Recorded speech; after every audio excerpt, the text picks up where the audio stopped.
Watching Amarax Games' recent video titled "Everyone is Getting Fired and I'm Afraid I'll Be Next," and then just in my own personal experience putting up with corporate America, it really puts into perspective why people in Gen Z, my generation, really just have no respect or care for corporations, and why company loyalty just doesn't exist with us. Because something's gonna give. You can only treat people so much and push them over until they finally have had enough. And I think that's what the subject of this video is going to be, is kind of a response to his video, as well as offering my own sort of take on it, since I do think that, for the most part, corporate America is a joke. And as time is going on, we're starting to really see just why it is such a joke, because we're just seeing, just from mistreatment to cutting people for literally minuscule reasons, all for the name of saving profit. Because that's all it is with the company. You're just a number to them, and they'll only want to care about their bottom line at the end of the day, or their investors, or just whoever, pays their bills. Everybody's looking to get something at some point. That's why the concept of company loyalty doesn't exist. At some point, it probably did back in the day on some level, but nowadays, it doesn't exist. Like, you can even just see it from multiple perspectives, and even in my own life. The last job I had, I still put in the work. I did the best I could. Now, I wasn't completely loyal to this company, but I still did put in the effort and the work. And in the end, I still got the axe, despite the fact that they sent me all the way to the other side of the state, only for them literally a week and a half later to basically let me go because I wasn't progressing fast enough. I mean, it's such a dumb, stupid, lame excuse. And honestly, seeing Amarax Games' recent video where he talks about, people being axed left and right for really minuscule reasons all of a sudden, there is probably a job recession happening. Now, mine did happen all the way back in January, but still, it's a cause to be concerned. And, another thing why corporate America is a joke is the idea of climbing the company ladder.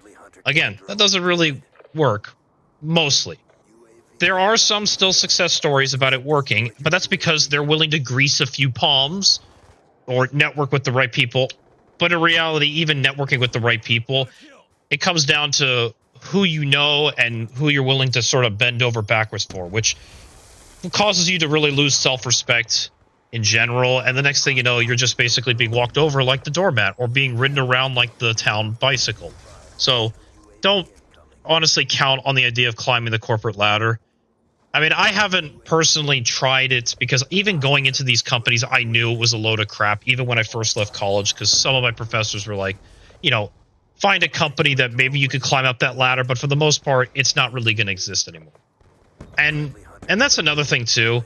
If you're at a job right now where you're expecting a raise of some kind, and I'm talking like one of those middle-of-the-road jobs, whether it be a sort of entry-level job, cleric kind of job, or fast food even, you're not going to get that raise because they don't value you that much. And even we're starting to see in those higher level positions too, where people are just not getting raises and they're expected to put too much, or rather more work into it. I know somebody in my Bible study who's HR for a McDonald's, and he's not really expected to get a raise, but now they're trying to kind of downgrade his position to sort of force him to work in the actual, restaurant or fast food, McDonald's locations rather, because McDonald's isn't really a typical restaurant. And at first, on the surface, they give the idea of, oh, well, it's just to keep them, those HR people humble with the public and all that. No, it's not that. It's because they're trying to cut costs, because they're getting ready to again fire McDonald's workers, as Amarax Games was pointing out, with him being in fast food at McDonald's. Yeah, I'm starting to see that kind of trend with my friend. They're getting ready to axe people. To what end? I couldn't tell you, but it's pretty clear that there's something lurking under the surface going on in the corporate world, and I honestly couldn't tell you. But there's clearly cutting costs happening on some level, and it's probably a recession of some kind being hit, because usually recessions are at their worst at the end, because that's when the effects are starting to be felt, and I think we're starting to see that right now. So, but like I was saying before, don't expect a raise or count on it happening in these kind of positions. Even in, like I said, my friend who's in HR for McDonald's, they're not going to give him a raise. They're trying to cut things down. And really, I think what it comes down to, and what I'm learning right now currently with my painting part-time job, which I definitely, on a side note, will be posting a life update next week about that. But regardless, finding a skill whether it be in the trade industry or just something to learn and grow with, is so important, because if anything does happen, you could take that skill with you to anywhere and you become much more valuable, not only as a person, but let's talk about it in the job market world. You become a valuable asset to any other kind of, for example, another painting company or another electrician kind of company, or even a carpentry company for that matter. You take that skill with you. You have that to back you up, and you can even show that to them in person by demonstrating. So yeah, finding a skill on some level makes you a valuable asset, because, you know, there is that motto in the trade industry, there's always work there, and they're not wrong. Usually in recessions, those kind of jobs flourish and survive. I mean, my dad was a painter in the sort of workers union in Hollywood, so, you know, there was always work to be made. And even during those strikes that happened in Hollywood with writers or actors, he still found work, because those were technically recessions for them. But, you know, he knew how to network properly. But again, there's always those kind of jobs. He took those skills and he could, you know, instead of painting for, you know, a movie or something, he could take that and paint like an exterior of a house or an interior of an apartment, that kind of thing. So the point I'm trying to get at is find a skill that you can take with you and makes you much more valuable as a person. I mean, obviously, you're still valuable as a person in general. Don't let anyone tell you otherwise. But I'm talking about the job market sense.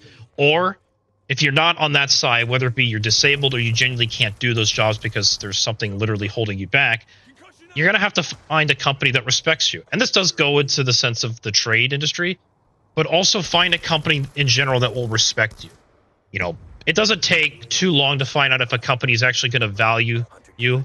Obviously, there's a honeymoon period that will be there regardless of which job it is. But once that honeymoon period is over, keep a keen and watchful eye and see how they treat you after that. You know, see how they treat you once the ball starts rolling and you start seeing things go and are working at an efficient pace.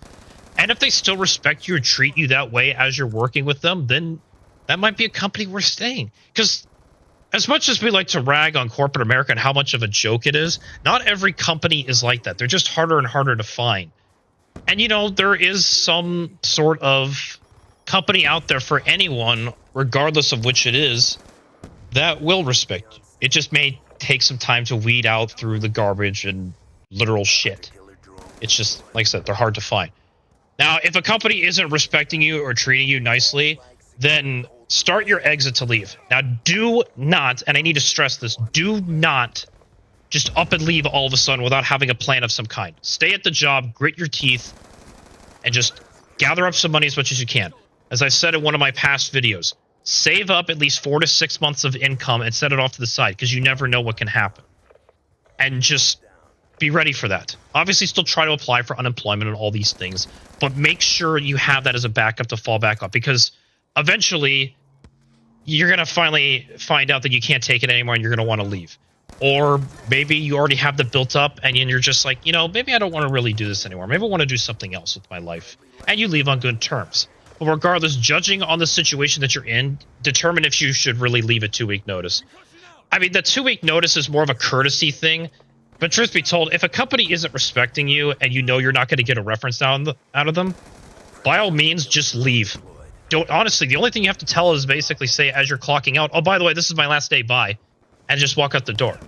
They have to legally give you your paycheck. If they don't, then you can sue them for whatever reason. And obviously, states and country pending, you know, each of them have their own different kind of laws to approach that on some level. But that 2-week notice is more of a courtesy thing. And any employer that kind of claps back, being like, you should have given me a 2-week notice, tell them, well, you should have treated me with respect. So maybe I would have stuck around longer and actually given you that 2-week notice out of respect. Anyway, don't let people walk all over you like you're, you know, you're a doormat, or or let people ride all over you like you're the village bicycle. Just give yourself some self-respect and kind of judge and assess the situation if you should leave a 2-week notice. But like I said, corporate America is a joke. They don't care about you. You're a number to them.